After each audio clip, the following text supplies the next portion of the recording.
Get ready. It's time for Let's Talk Business with Cheryl J. Kuso. And I am here with my co host, Jeanette Diva J. Horge Smith. Welcome back to the fourth hour of the show. Hello, hello, hello. Happy to be here.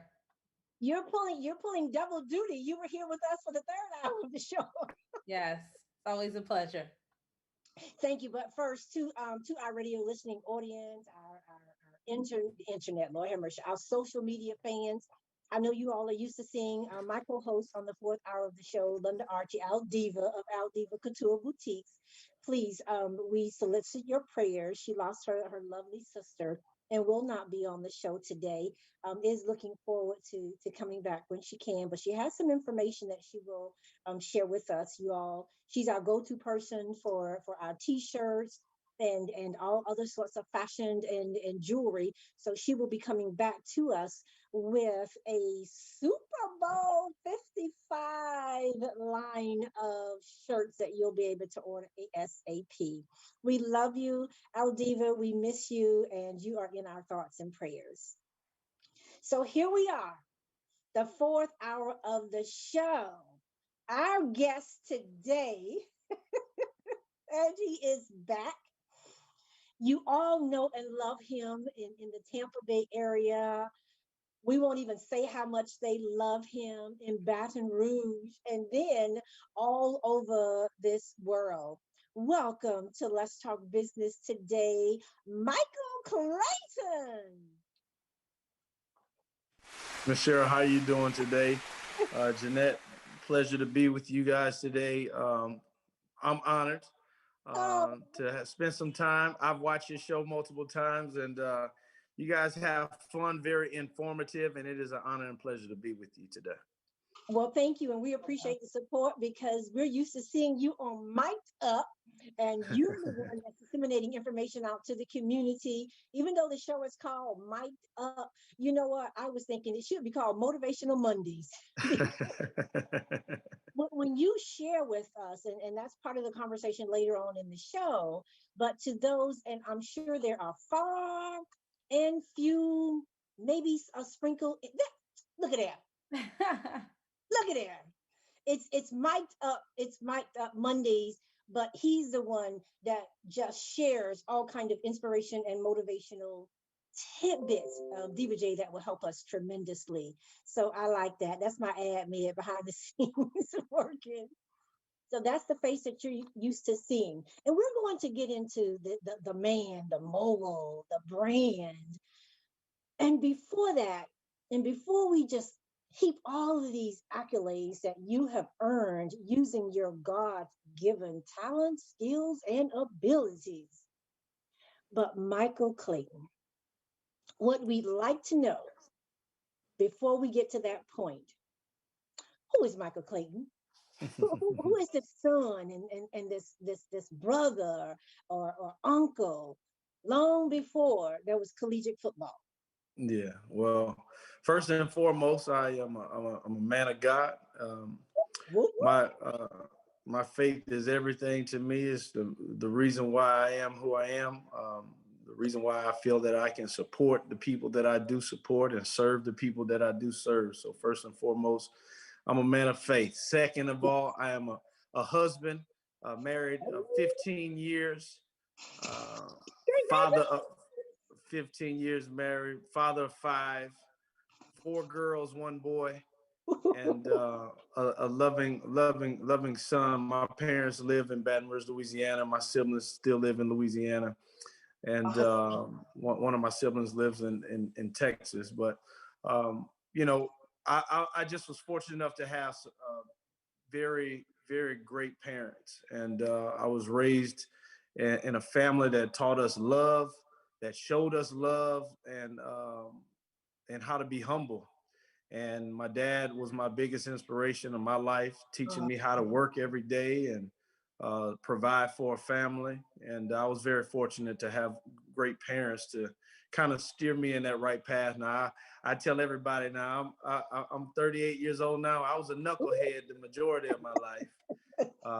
But I had some parents that knew how to crack that whip and get me in line when I needed to get in line. And the seeds that they planted in me long ago have finally taken root. And I like to say, grown into trees now, and we're standing firm now. What a beautiful tribute to your parents, because as parents, Jeanette, Diva J, a newly parent, I still say newlywed. What a tribute to your parents, and the fact that it's good. It's okay to say cracking the whip. Because I know, Yeah. Lord, I had my share. It was a belt. It was a belt.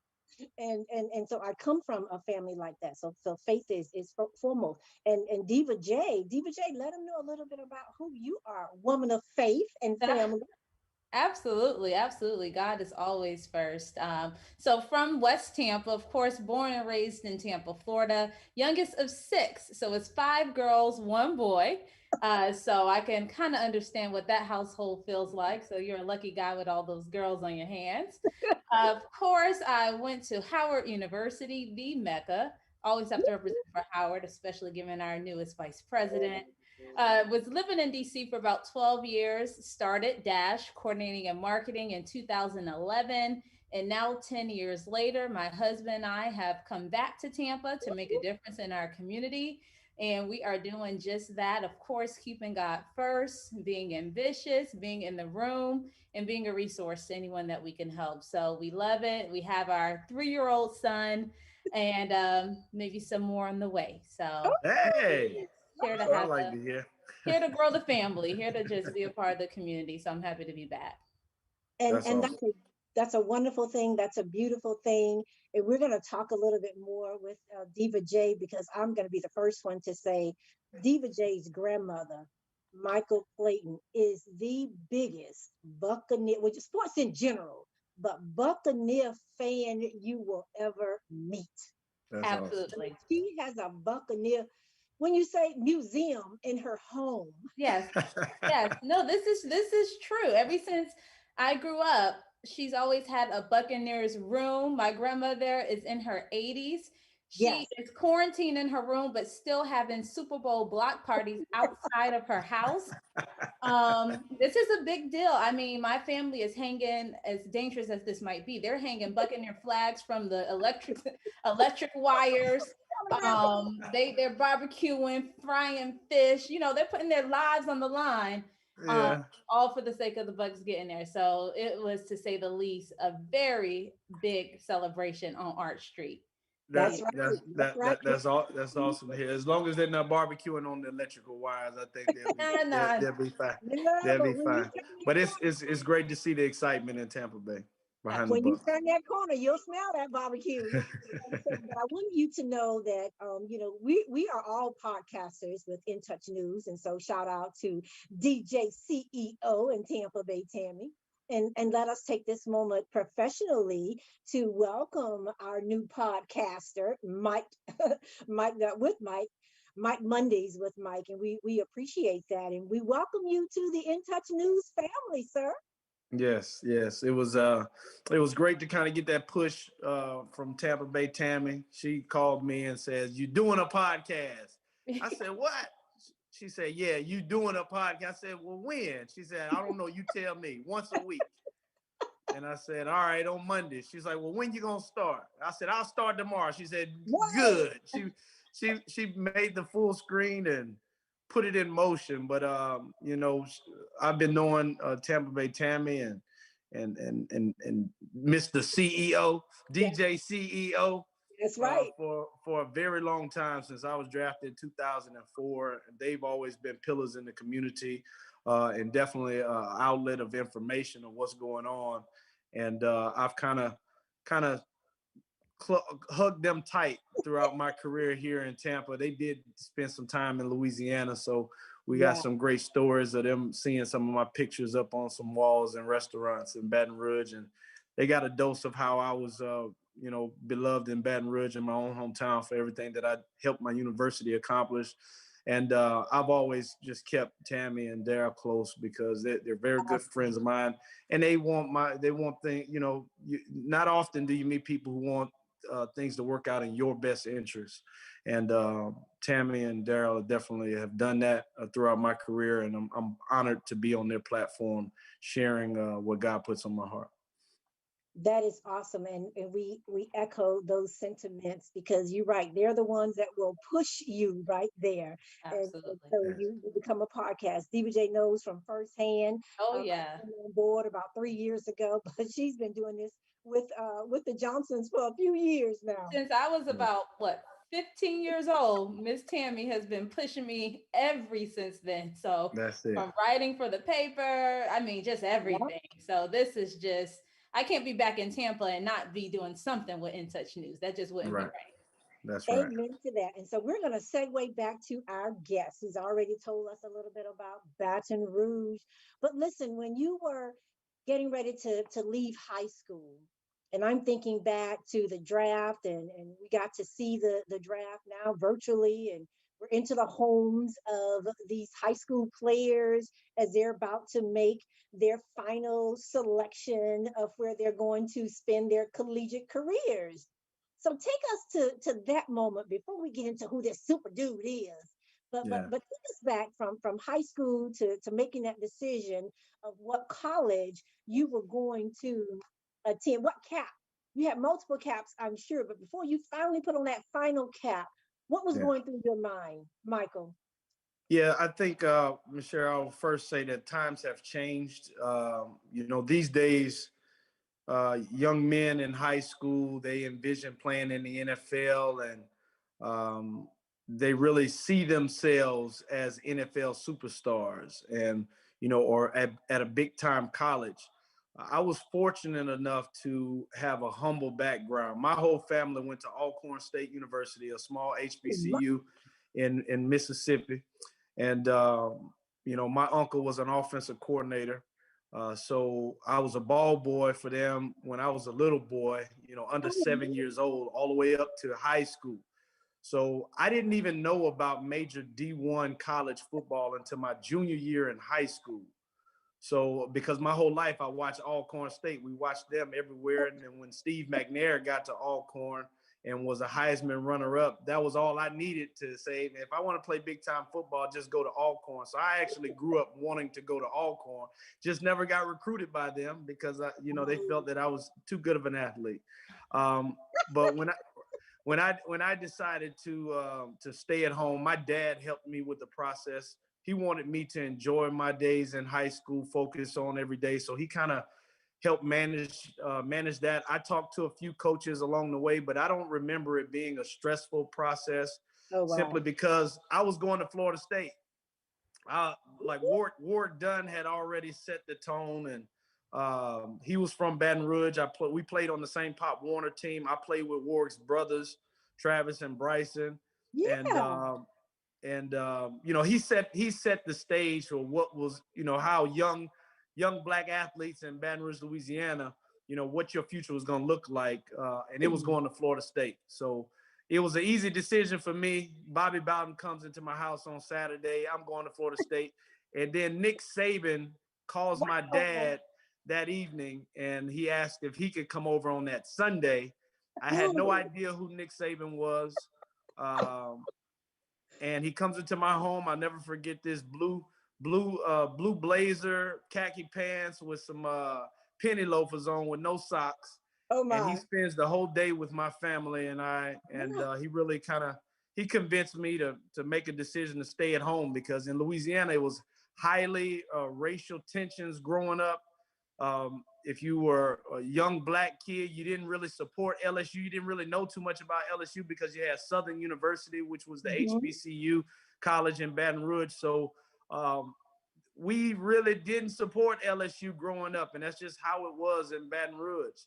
If you were black, you supported Southern Right. University. If you were Caucasian, then you supported LSU. And in our ignorance, that's how it was growing up.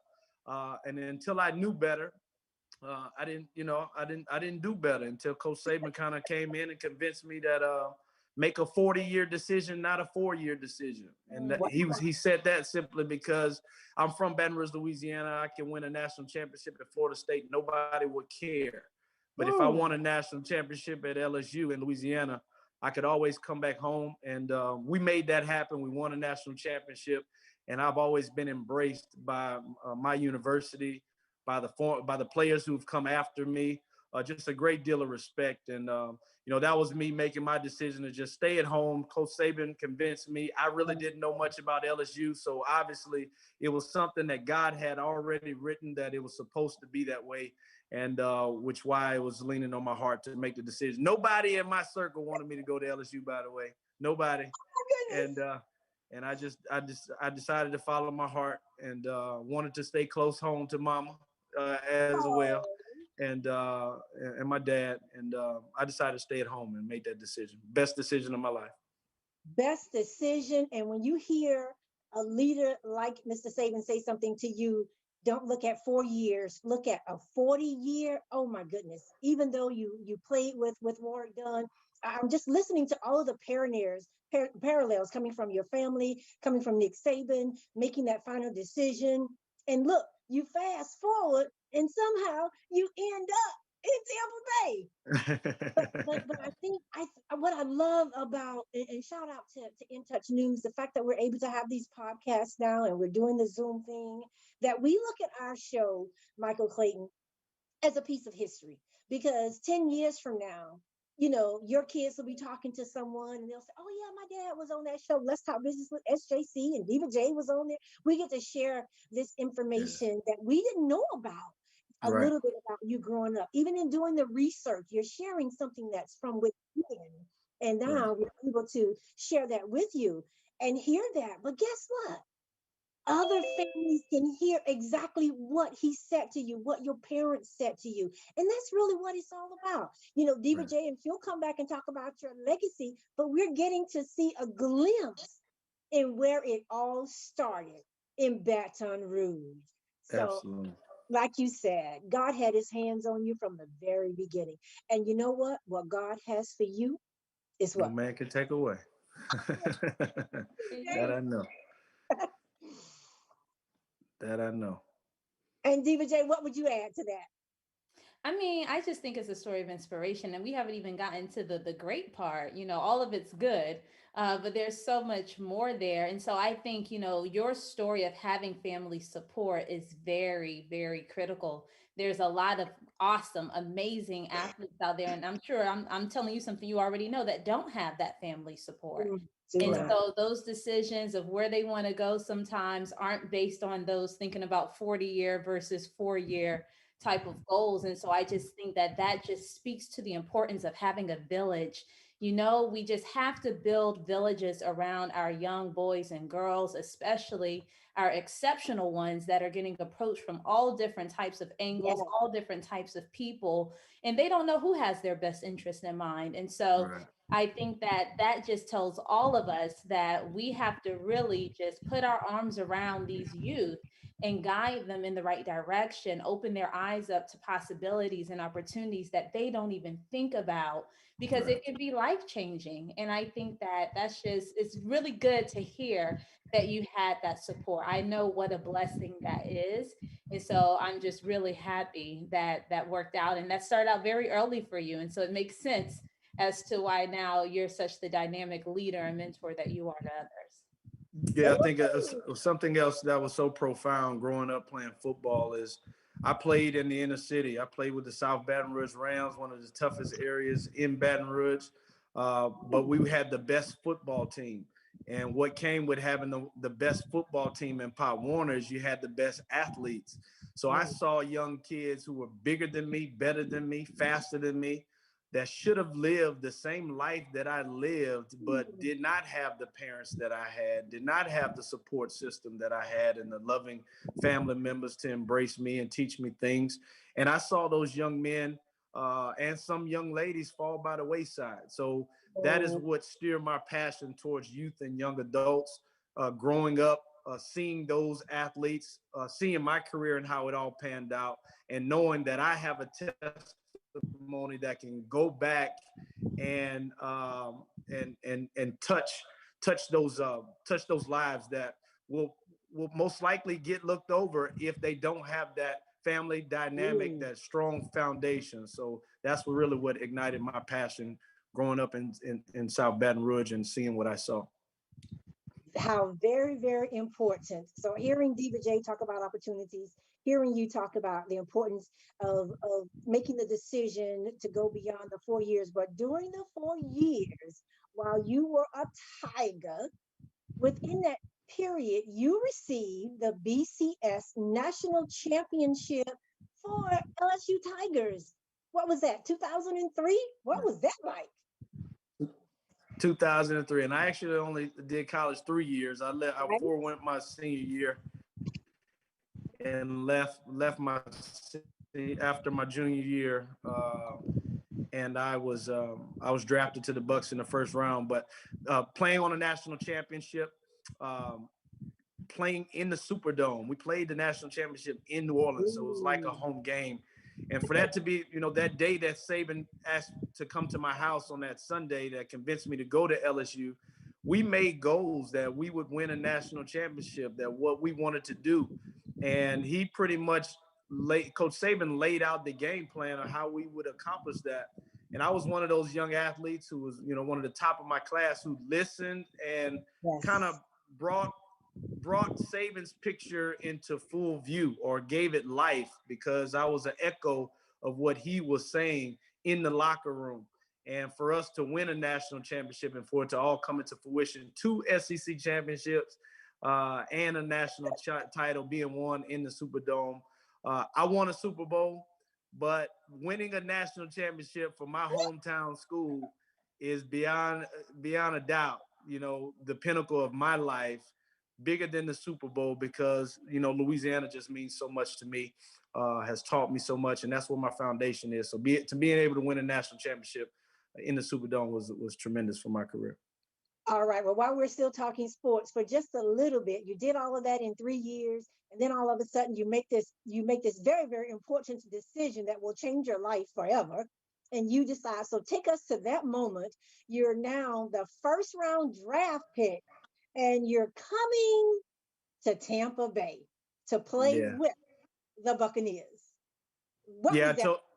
I told you that I didn't know about major D1 college football until my junior year, because I had a humble background. My whole family went to Alcorn State University. And when I was drafted, I didn't know that I was going to be foregoing my senior year until the night of the national championship game. Coach Saban calls me in his room and he says, I don't know who your quarterback is going to be next year. I don't know if I'm going to be here next year. And my sources are telling me you're going to be a first round draft pick and you need to leave. So I was like, oh my God, I just played my last game. So it all happened very quickly for me. And the crazy thing is I signed with an agency, IMG, and I was training out in Bradenton before the draft. Me and Eli Manning lived together for about a few months. And we were coming to Tampa every weekend, staying with a buddy of ours, Drew Henson, who was Tom Brady's backup, or Tom Brady's other quarter in Michigan State. They shared time. Drew Henson. So it's a crazy story. But lo and behold, they saw my tape training at Bradenton down there. Doug Williams, who's from Louisiana, knew my background. He recruited me when he was at Grambling. I dated his niece when I was in high school. So he was very familiar with me as a football player, and he was one of the main reasons why I was drafted to Tampa. He stood up on the table for me and convinced John Gruden that I was the best pick, and John Gruden drafted me at the 15th pick. One of the best times of my life. A young man at 21 years old signing a $12 million contract. That's when it all came into fruition. All of the hard work throughout your whole life playing football since you were 7 years old. On that day, it all kind of came into full circle. Wow, that's a lot. And you know what? One of our listeners posed a question, and since you're talking about it, and we're about to get into the next level, having done that, because you came here, you played for Tampa Bay.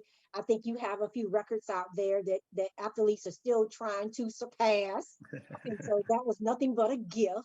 And so you take us from there, you decide you're coming here, and the names that you're calling out, we're certainly passionate about Doug Williams, but we appreciate all of the other athletes that have crossed your path that you now know today, and in their own right.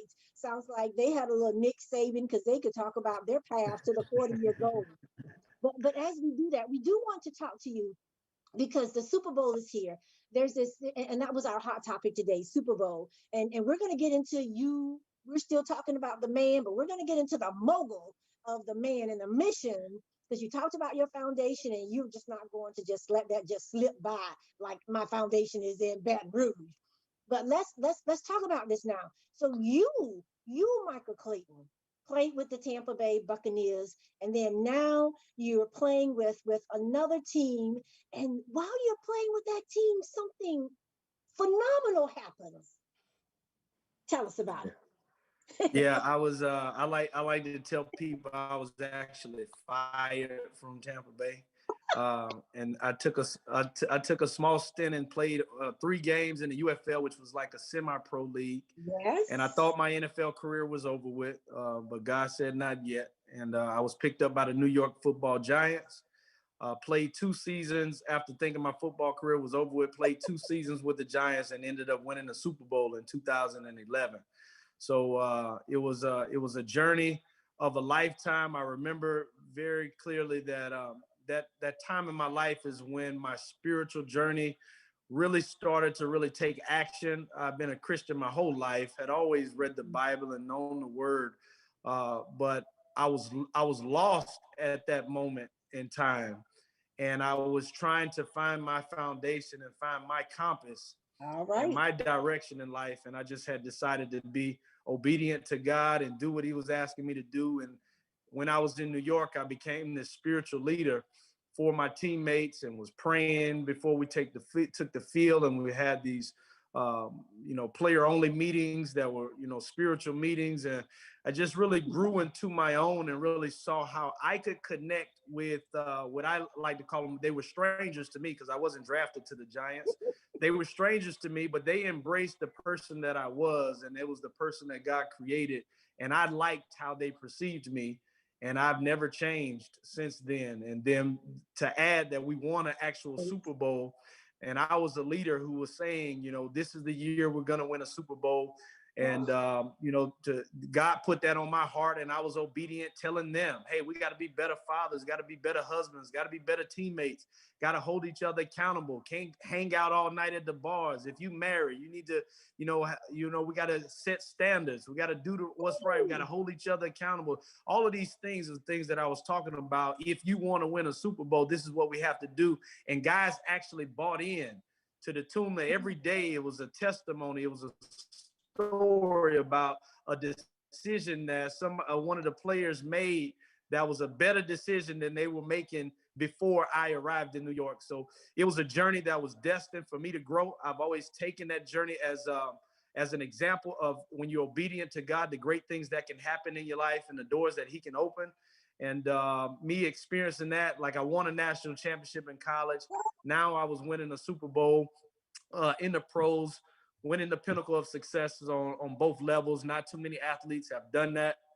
And to be able to experience that with a great team, great coach, great atmosphere in New York was an experience of a lifetime. And one of the best feelings in the world was to be able to give my dad a Super Bowl ring. Yes. Just like I gave him my college national championship ring, and he wears it proudly to this day. And so just a great thing to witness a father being proud of his son.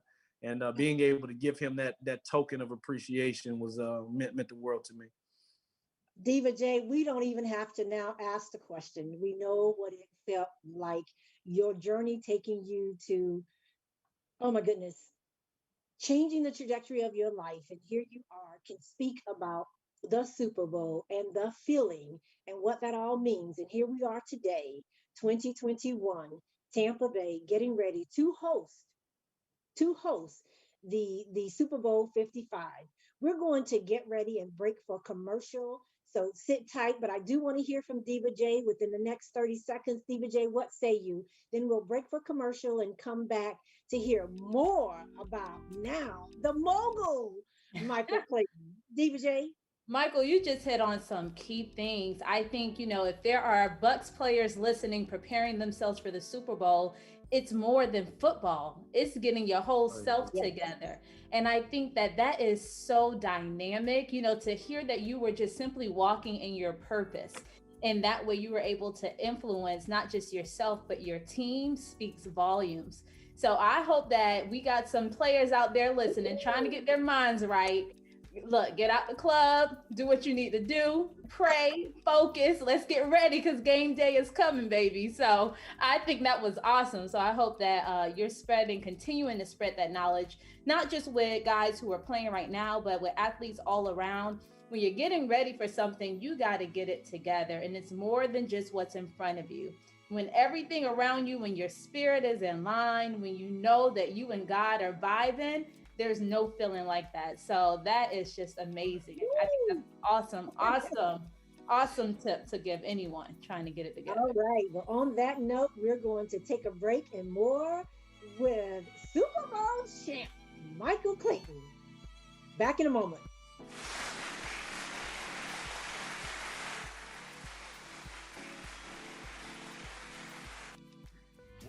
Calvin's Barbershop. You all got to see this. I don't even want to know what you're looking at on that phone. Well, you should. I was learning about the dangers of high blood pressure and that we need to get ours checked regularly. High blood pressure can increase the risk of heart attack or stroke, but this text program can help keep it at a healthy range. Just text Barbershop to 97779 to sign up. I'll get right on it as soon as I'm done with this baby panda video. Text Barbershop to 97779. A message from the American Heart Association and the Ad Council. It's important to plan ahead for emergencies, like the storm.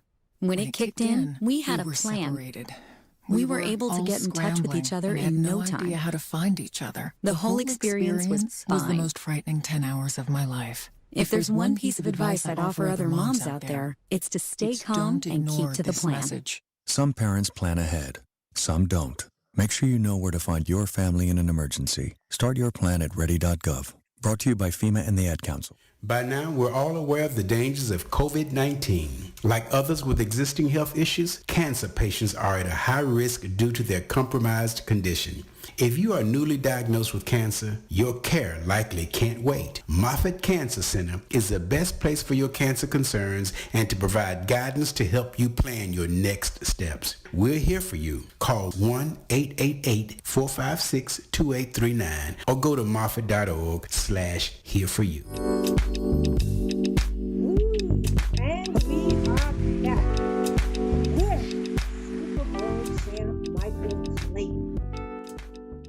Home, you've decided to make Tampa Bay your home, but we know your real home is in Baton Rouge. So to our Facebook family, to our social media family, our In Touch News YouTubers who've taken the time to join us on the show today, if you're just tuning in, you know the face already. And let me just say this to you, Michael and Diva J, you will appreciate this.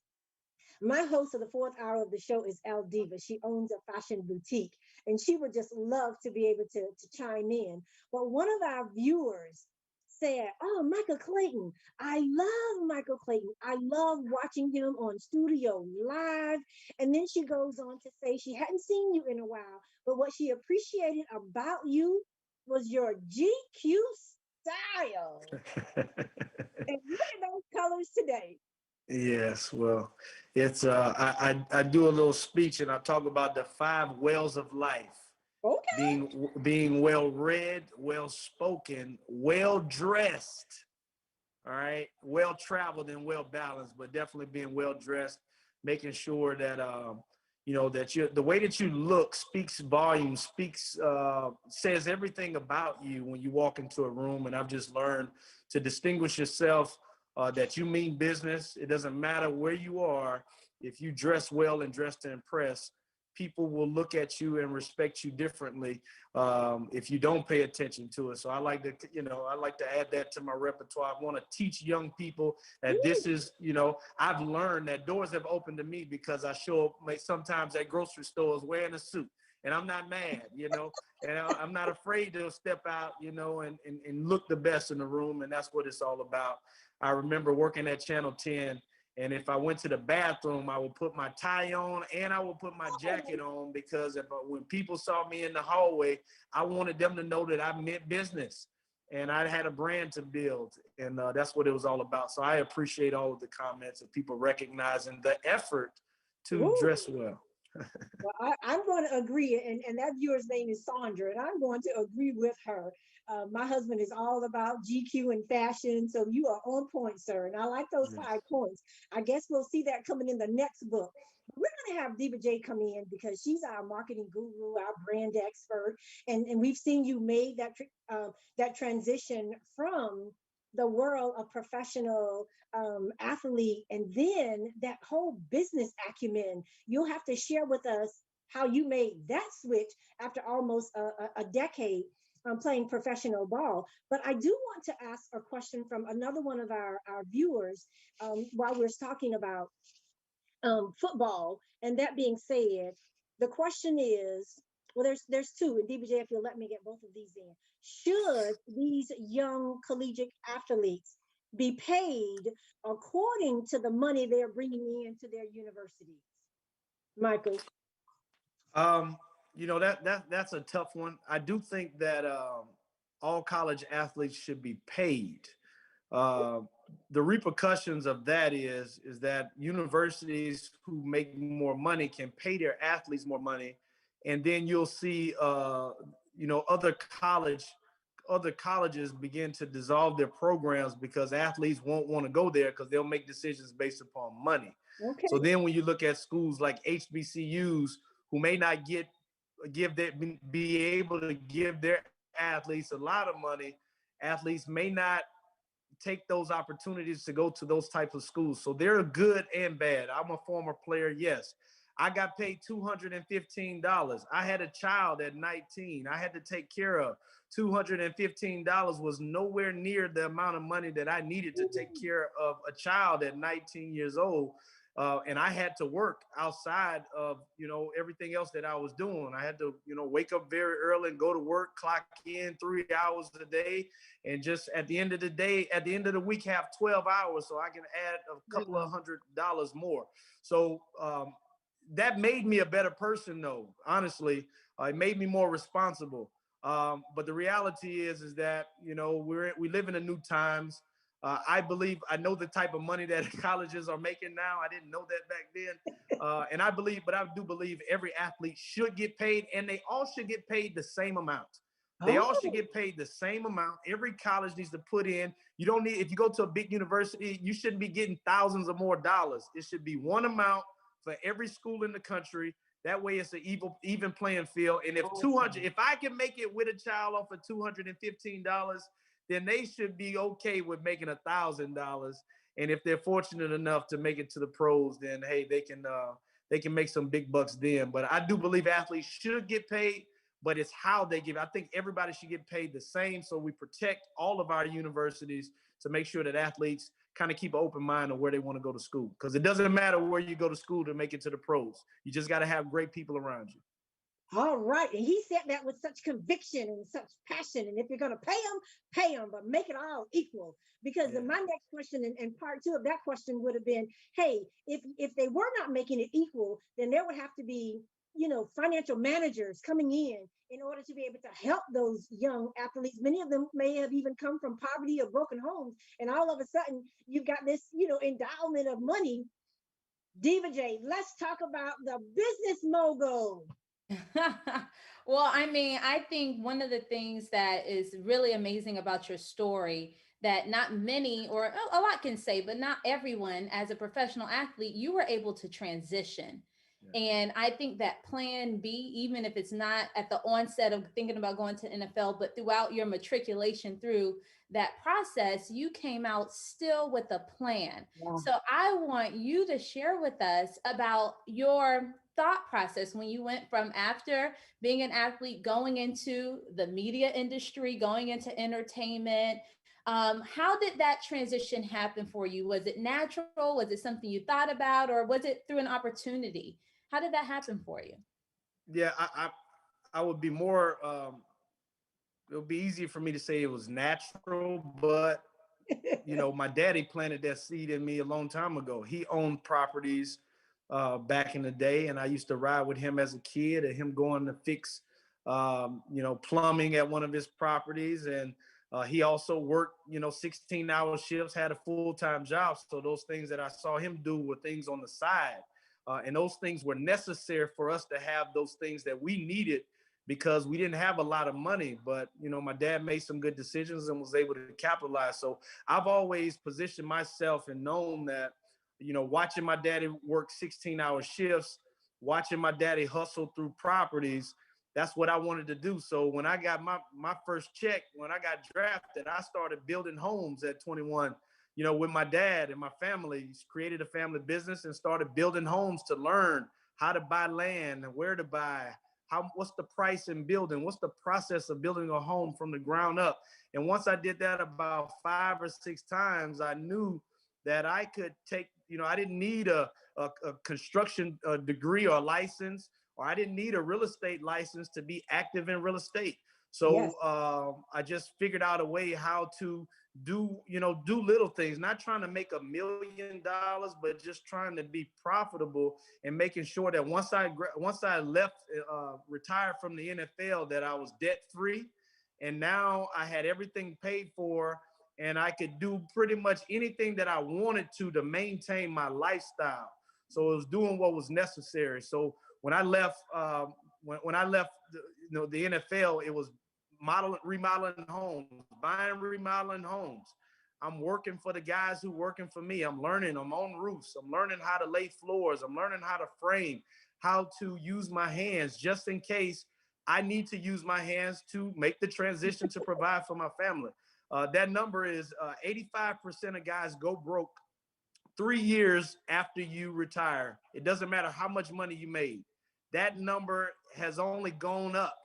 All right. It's only gone up since the past 15 years.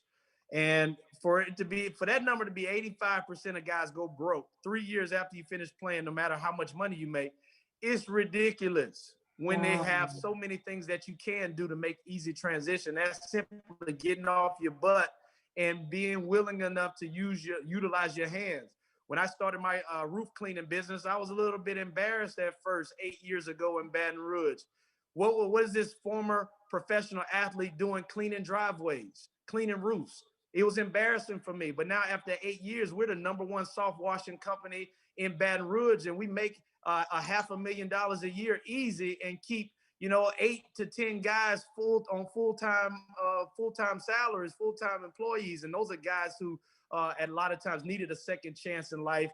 Some of them have had criminal records that needed that full-time job to be their very best self. And now they've been working for me for 6 years and have families that they support. So I saw my dad go to work every day. That's what made my transition easy. I knew that I had the mindset and I had already gotten over my embarrassment that I was going to do anything that was necessary to earn and provide for my family. And I've done that. I've done real estate. I do roof cleaning, and now I do media. Taking advantage of my opportunity. I was always naturally talented at just talking. Coach Saban made us take some media classes at LSU when I was a freshman. I was the only freshman to this day, Coach Saban's only freshman ever allowed to speak to the media in his career. Wow. And that speaks volumes. The greatest college coach in the world had a standard that he did not let freshmen talk to the media. He made an exception for me because he knew that I knew how to take care of myself. I knew how to handle myself. And plus, I did very well. And I was from Baton Rouge, Louisiana. So learning how to respect him, making sure I didn't mess up that privilege, taught me how to speak properly to the media, how to articulate, and how to do all of those things right. And I've done so many things to kind of perfect my craft in both radio and TV and interviews and things of that nature. So whenever you get in a position where you can do a little of everything and you can earn and provide for yourself, and I will probably never punch a clock unless somebody's offering me a money that I can't turn down. I promise you, I'll never be punching the clock for somebody else because I've already paid the price of working hard, and I know how to go out and earn for myself and serve others and earn for others. And like I'm at home. My babysitter called in sick on Monday, and now I'm at home doing daddy duty. Got my girls in there sleeping. So like little things like that are very important so that you're present in your family time, you're present at home, you can fill in the gaps where, the wife is working. I'm able to do certain things now because I don't have to punch the clock. And that transition has happened successfully because of my father, the example that he set. Wow, I think that is amazing. That is amazing. And it goes back to that village. And, you know, for me, one of my kind of frustrations has been that 85%. I've had friends who have, whether they had long careers or short careers in the NFL, they had money.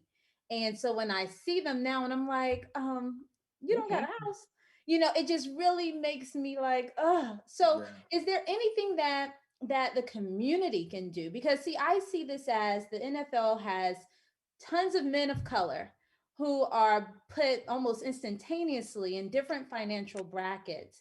And oftentimes I wonder, is there something I can do to help these guys really sustain what this could mean, not just for themselves, but for their families, for their communities? So for people like me who wonder that, what would your answer be? What would it take? Or is this a personal decision made within each player? Yeah, it goes twofold. It's twofold. You know, first and foremost, it's up to the player. I tell every guy who has been blessed with the opportunity to play in the National Football League, don't take the brand for granted. You wear that tag and that tag means something. So use it to your benefit. Don't get in the mindset where you're too good to sign autographs, you're too good to shake hands, kiss babies. Because that hand you shake, that baby you kiss, that picture you take, you never know what door that's going to open for you 15 years down the road. Because that brand is so special, that picture that you take is going to be on somebody's refrigerator for 20 years. And you're going to be you're going to be their favorite player because you had the right mental disposition to give them a moment or give them a memory for a lifetime. And I can't tell you how many people I've met to say, you were my favorite football player. Well, I didn't have a tremendous football career. Now, I got to say that I tried my best to be a tremendous person. And that is why people say that's my favorite player. He reached out. He had this moment with my son. My son is 32 years old now, but here's a picture of Michael Clayton picking him up when he was 4 years old at training camp. All right, makes me feel old every time these things happen. All right, but that's what it's all about. So I tell guys, utilize the brand.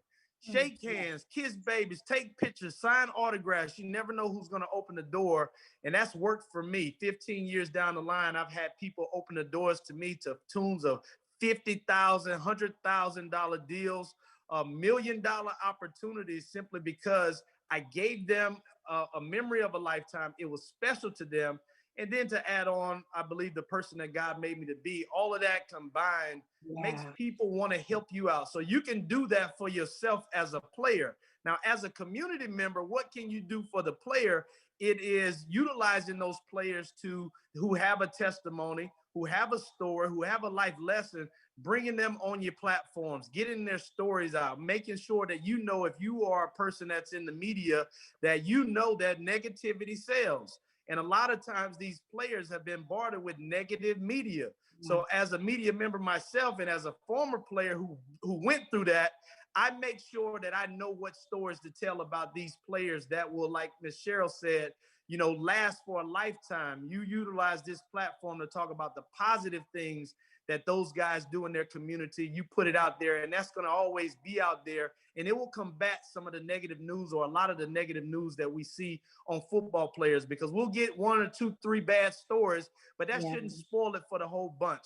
There are 100 times more good players and good people in the National Football League than there are those sour apples. So the media members and people like yourself can also reach out to those athletes, put them on your platforms, invite them to your events, hire them to speak publicly and to do those things, utilizing them to tell their stories so that our kids, when I walk into an elementary school, middle school, or college, kids are silent for 2 hours while I speak. All right. And part of that is because of my passion, but part of that is because of the brand. I played in the National Football League. I'm on TV, and people automatically respect that. So utilize that if you have an opportunity to bring a player on your platforms to teach our kids. They hone in, they tune in, they listen to former athletes, they listen to those people who've been on TV. So you can utilize that and help the players out in that way as well. And Diva J, I agree with what he said. You and I are both passionate about Black-owned business. I mean, I'm the publisher of DSI Black Pages. And let me tell you, Michael is true. When he and I first connected, it wasn't the football arena and the brand. We were both guest speakers at a local church in Sefner. And he was speaking about his career for a moment, but then he immediately transitioned and he flipped out that business card to me. And, I went all into supporting Black businesses. But that's what our conversation was about. We were both at that event. We were both talking about our passion and what we could do in the positions that we were in supporting our own, Black-owned businesses. And that's really how our friendship began. We fast forward some years, we were both in another media platform. And I was like, well, guess who has a show now? And then Michael had a show. And I told him, I said, well, you're going to be a guest on my show. Who knew it was going to take so long to get him over here as a podcaster? But building those relationships, as you would say, Diva J, we were both in the room and we approached each other about what we were doing and what we could do to help. Michael probably doesn't even remember that because he's on so many different platforms. But that's how we first, began communicating. And you, being the marketing guru that you are, always say to us, doesn't matter what room you're in, but what, Diva J? Who you meet in the room and who meets you. Make sure they know you are in the room. So be present. I agree. It's not about what you know, it's about who you know sometimes. Now, Diva, you've got to transition him because there's so much about him, and we wanted him to talk about that passion about his career. And it always goes back to just having that great foundation. And again, kudos to your parents, to the coaching leaders who allow you to see something different. I know there's another course, and we as African Americans, we hear this a lot. Oh, you're so well spoken. What the heck does that mean? So, we know because we've heard it over and over again. A lot of it just has to do with, our upbringing and our training. And yes, some of it is educational as well. But this guy comes out of there, creates his own business. Shame. There's no shame when you take that check to the bank, my brother. Right. But let's segue because here we are, and the three of us can talk. Let me ask you. Do you have a contract with the NFL Super Bowl coming down this weekend? Is your business participating in any of that, Michael Clayton? I don't have a specific contract. Now, I am doing some stuff with the Leukemia and Lymphoma Society or the American Cancer Society, doing some things of that nature. But I don't have a, so to speak, contract. That's on the media side of who you are and what you do, but you're also a business mogul as well. And I know, Diva J, you heard segments because we have to talk about his book. We talked about, and my admit, if you will put that logo up again, we wanted to find out, how did you name your brand? Because Diva J always tells us, give some thought into what's going in that logo because that's who you are. So tell us a little bit about that. And Diva J, you can take it from there. Yeah, well, the Michael Clayton Live brand was created simply because, I feel like every time that I'm producing some content, I have a passion. I'm passionate about what I'm talking about. So we all the way live. So if I'm live and I'm saying something, it's saying I'm going to benefit you. Or saying something that's beneficial to the world, at least that's my opinion. So Michael Clayton Live was created simply because we get live. We're not just live, but we also get live, and it's about entertaining and all of that. My brand from my foundation, my Generation Next Foundation, it speaks for itself. It was about the next generation. I talked about playing in South Baton Rouge and seeing those kids fall by the wayside because they didn't have the support system that I had. Well, giving back to that next generation.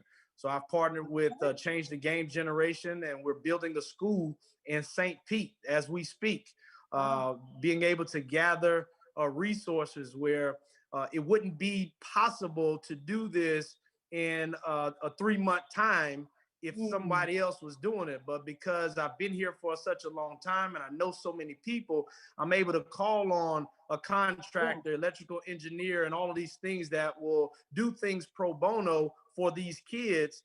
and I can advocate for them to where people will lend their resources for free, and we can take a lump sum of money and put it into the technology that we're giving these kids and make sure that they have the best technology available. So, you know, those things are important. So you're right on that. Your brand is everything when it all comes down to it. And then the mic'd up on Monday mornings was just a play on words. Mike, I use my name, MIK apostrophe ED. You mic'd up, just always throwing in my personal brand. I always feel like it's important not to get lost in so many businesses. Some people will say it's not good to put your name on your business. That doesn't work for some people, and then it does work for others. I believe that because I'm a personal servant in this community, anything that my name is attached to, I feel that people will recognize me from my service, from a speaking engagement, from me talking to their kids at a school, from me playing football or something. So it's beneficial for me to have my name on the things that I'm doing, on some things. You know, my roof cleaning business is called the Green Tiger. All right. The Green Tiger. All right. Brandon is everything. Well, I played at LSU. So I won a national championship at LSU, won a Super Bowl. So when we come up to clean your house, from every crook and cranny in your house, from the roof to the driveway, I'm coming to give you a championship clean. All right, we're coming to clean every single spot. Like, your house is gonna be a new house when we leave.